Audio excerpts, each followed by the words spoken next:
Good day po sa inyong lahat. Pag-usapan po natin ngayon ang tungkol sa Bonus Golf Ebadante 2020 at ang Reddito di Emergenza. Ano po ba ang Bonus Golf Ebadante? Well, ito pong bonus na ito ay target na beneficiaries po niya ay ang mga domestic workers at mga caregivers. Ito po ay kasama sa Dekreto Relancho na inilabas itong buwan ng Mayo. Sino po ba ang pwede mag-apply? Ano ang mga requirements at paano mag-apply? Ang target beneficiaries po nito ay ang mga domestic workers at caregivers na nabawasan ang trabaho dahil sa epekto ng lockdown nung nakaraang mga buwan para po makontain ang pag-spread ng coronavirus dito sa ating bansa. Sino-sino po ang pwede mag-apply? Ano po yung mga requirements? Well, ang requirements po, kailangan po ang domestic worker o ang caregiver ay meron siyang working contract sa kanyang employment na may total duration na mahigit 10 hours. Kailangan hindi din siya stay in o hindi siya nakatira sa kanyang employer. Kailangan ay nabawasan din ng 25% ang kanyang total working hours ng dahil nga dito sa epidemya ng coronavirus. Kailangan hindi rin po naka-receive ng mga bonus o ng allowance sa government mula doon sa Cura Italia na inilabas nung nakaraang buwan. Kagaya po ng mga bonus na ibigay sa mga laboro autonomo, sa mga self-employed, sa seasonal or yung mga agricultural and entertainment workers. Yung pong mga bonuses na nakalaan para sa kanila na naka-receive, kailangan ay hindi po kayo kasali doon. So yung mga workers na hindi naka-receive ng mga bonus na yun, ang pwede mag-apply ng bonus golf at bonus badante. Kailangan din po hindi kayo under ng NASP o nakaka-receive ng benefits mula sa NASP o yung under ng disokupasyone. NASP po yung sa disokupasyone. Well, kung kayo po ay nakaka-receive ng support galing sa disokupasyone, hindi po kayo pwede mag-apply nito. Yung mga naka-receive ng benefits galing sa Reddito di Emergenza. Well, itong Reddito di Emergenza ngayon pa lang naman po siya nag-start ang applyan. Sino pa? Yung mga pension holders with exemption of the ordinary disability allowance, sila po hindi rin po pwede mag-apply dito. At yung mga domestic workers o caregivers na meron din silang rapporto di lavoro dependente a tempo indeterminato bukod dito sa trabaho nila na nakadeclared as domestic helpers at as caregivers. So hindi po sila pwedeng mag-apply, hindi po kayo pwedeng mag-apply. Subalit yung pong mga nakaka-receive ng allowance galing sa Reddito di Cittadinanza ay pwede pong mag-apply basta ang kanilang support o allowance na nare-receive galing sa Reddito di Cittadinanza ay mas mababa kesa dito sa halaga ng benefits na ibibigay ng bonus na ito. So magkano po ba ang bonus na ito? So ang bonus po na ito ay nagkakahalaga ng 500 euros per month. At ito po ay bibigay sa loob ng 2 buwan. Ang period covered niya ay April at May 2020. So, ang total po niya is 1,000 euros. So, paano po ba tayo makakapag-apply na to? Sa ngayon po, hindi pa po open.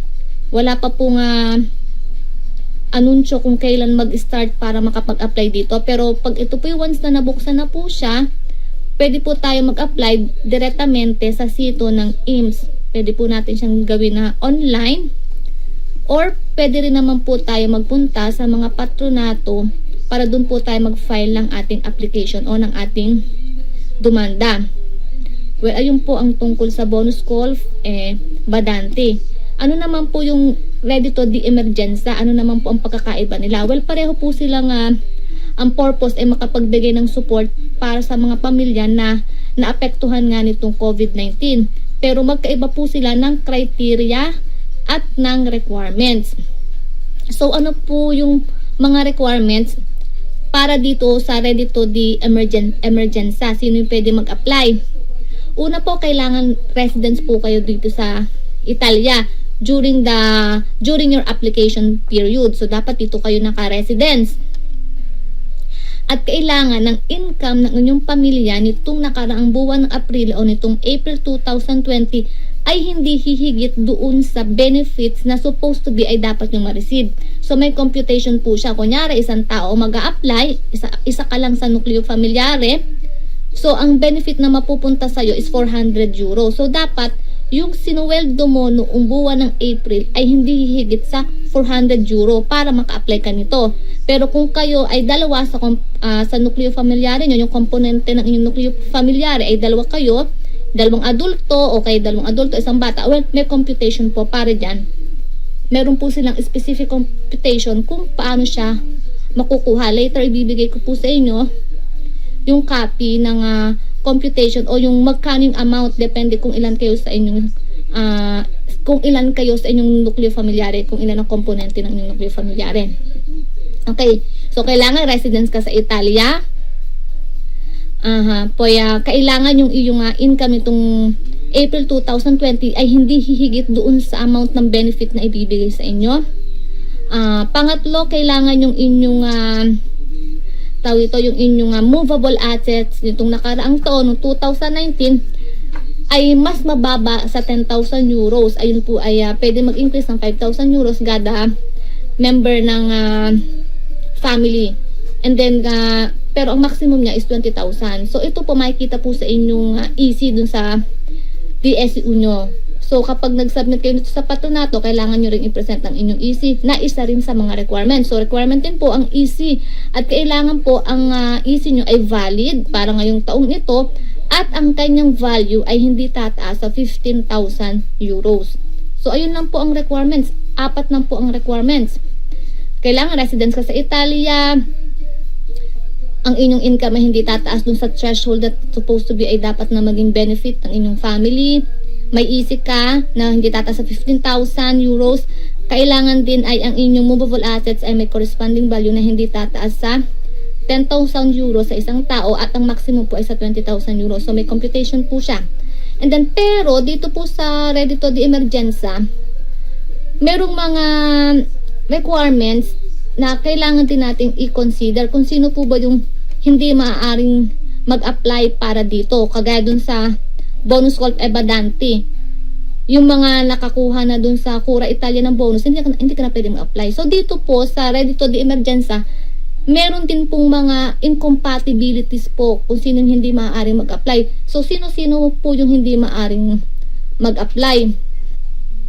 Okay, hindi po pwede mag-apply dito sa Ready to the Emergency kung merong member ng inyong nucleo familiare ang naka-receive na ng benefits mula doon sa dekretong inilabas noong Marso o yung galing sa Cura Italia. Kasi diba nung last March naglabas po ng dekreto tungkol sa bonus ng Cura Italia, may mga benefits po siyang ibinigay. So kung may member ka ng pamilya mo na naka-receive na ng benefits mula sa Cura Italia, hindi po pwede mag-apply dito sa Ready to the Emergency. So sino-sino po ba yung mga nabigyan ng benefits mula doon sa Cura Italia?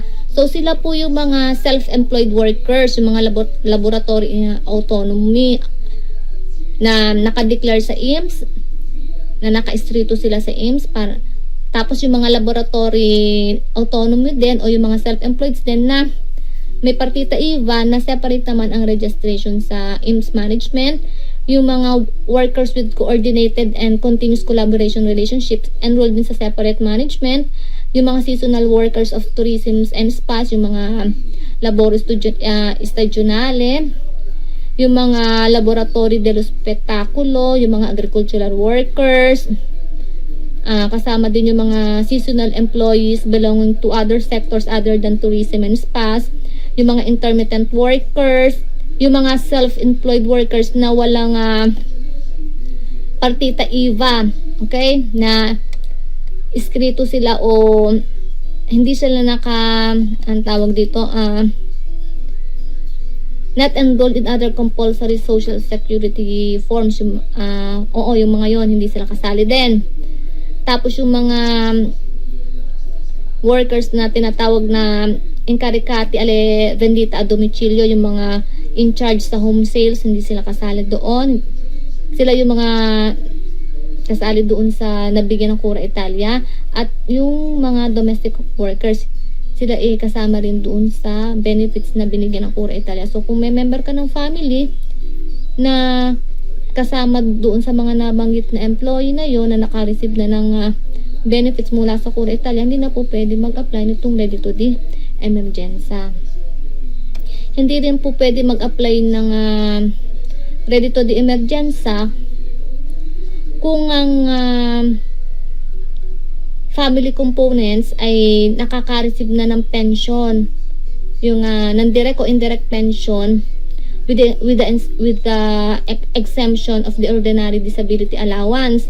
Hindi rin po pwedeng maka-receive o mag-apply kung ang may components ng family mo o may family member ka na ang income ay higher po doon sa threshold o doon sa benefits na ibibigay. Kunyari, kagaya nga nung nabanggit ko kanina, kung ang income ng family mo is dalawa kayo, so pag dalawa kayo, magkano yung expected na ma-receive nyo ay di dalawang adults ay di 560 yon. So kung may member ka ng family mo na naka-receive ng income nung last April na mahigit sa 560 euros, so hindi ka na pwede mag-apply.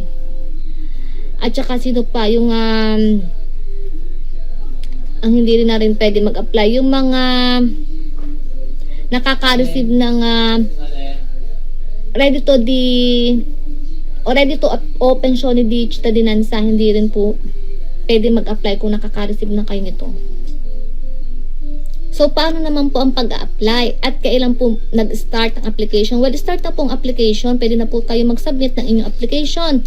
Dalawa po ang paraan para makapag-submit kayo ng application. Unang-una po, pwede po tayo mag-submit directly sa site ng IMSS. Kung meron po kayong SPID o naka-register po kayo sa IMSS, may access po kayo, pwede po kayong mag-apply directly. Hindi na po kayo kailangan pumunta sa mga patronato. Well, kung hindi naman po kayo maalam at wala kayong access, wala kayong speed, pwede po kayong pumunta sa mga patronato. So, magkano naman po ang benefits na pwedeng matanggap? Well, kagaya nga po ng nasabi ko kanina, may computation po sila para dito. So, kung ang miyembro ng inyong pamilya ay isa lamang, kunyari nag-iisa ka, sola ka, na adult, so ang marireceive mo is 400 euro. Ngayon, kung dalawa naman po kayong adult, 560 euros. Kasi yung unang adult, 100% plus 40% noong second adult. So, 560. Ganun po ang computation niya. May computation siya. Kung dalawa naman kayong adult at may isa kayong minor, 640. Kung dalawang adult at dalawang minor, 720 euros. Kung tatlong adult at dalawa ang minors ay inyong family, 800 euros.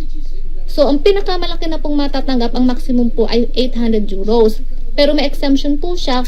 Kasi kunyari, tatlo kayong adult, tapos may tatlo kayong minors, tapos ang isa sa adult nyo, o alin man dun sa, isa sa member ng pamilya nyo, disabled at grabe po, ayun, mai-increase po siya. Maximum po is 840 euros. So, gano'ng katagal po ito o ilang buwan po ba ang coverage nitong bonus na to? Well, ito po ay good for 2 months. So, kunyari, apat kayo, dalawang matanda, dalawang bata. So, magkano ang ibibigay sa inyo na benefit? So, 720 euros. So, good for 2 months. Kung nag-apply po kayo ngayong month ng May, so, ang ibibigay sa inyo ay allowance para ngayong month ng May at June. Pero kung nag-apply naman po kayo o nag-submit kayo ng application ay nung month ng June, so ang ibibigay sa inyo ay para sa month ng June and July. So ito po ay start na po ng application at ang due date po niya o kung kailan mag-schedule, kung hanggang kailan lang siya pwede last mag-apply. So hanggang katapusan lang po ng June. So dapat po bago matapos ang June, makapag-file na po kayo ng inyong application. So ulitin ko po, ito pong Ready to the Emergenza ay start na ng application at hanggang katapusan lamang ng June pwede mag-submit ng inyong application o ng demanda. On the other hand naman po, ito naman pong bonus calls ebadante ay hindi pa po nagsisimula, hindi pa po open para sa submission ng demanda. So maghintay pa po tayo kung kailan po magre-release ng information para kung kailan sila a-accept ng application. Okay, thank you po. Sana po ay naunawaan nyo kung ano po ang pagkakaiba ng dalawa at kung ano ang mga requirements at kung capable or at kung pwede po ba kayong mag-apply o hindi. Thank you po.